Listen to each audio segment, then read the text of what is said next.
D'abord, vous savez que, comme vous venez de le dire, le Sénat constitue l'émanation des assemblées provinciales et qu'il était question aujourd'hui, nous puissions avoir des échanges. Et ce n'est pas le premier, c'est pour la seconde fois que nous en avons eu. Et nos échanges ont tourné autour des 3 points majeurs. Le premier, c'est que la conférence des présidents va organiser une session extraordinaire du 6 au 10 juillet de cette année et que le président du Sénat est l'un des panélistes qui devrait intervenir.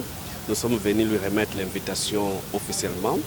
Deuxièmement, nous avons pensé que les assemblées provinciales ont beaucoup de problèmes et que le Sénat qui nous représente au niveau national devait s'imprégner, entre autres, le dossier concernant les arriérés des salaires, sinon des émoluments des assemblées provinciales, mais aussi la relation qui existe entre les ministères de l'Intérieur et les assemblées provinciales.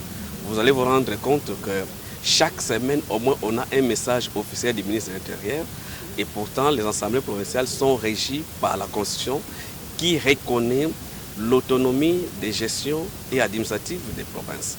Et par conséquent, cette corrélation entre les ministères de l'Intérieur et les assemblées provinciales devait être éclairée. C'est ce que nous avons échangé avec les présidents du Sénat.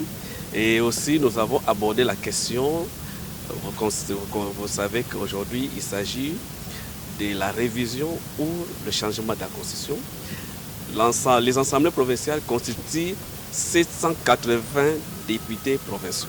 Sinon, l'Assemblée nationale et le Sénat réunis, mais toujours les assemblées provinciales sont beaucoup plus nombreuses.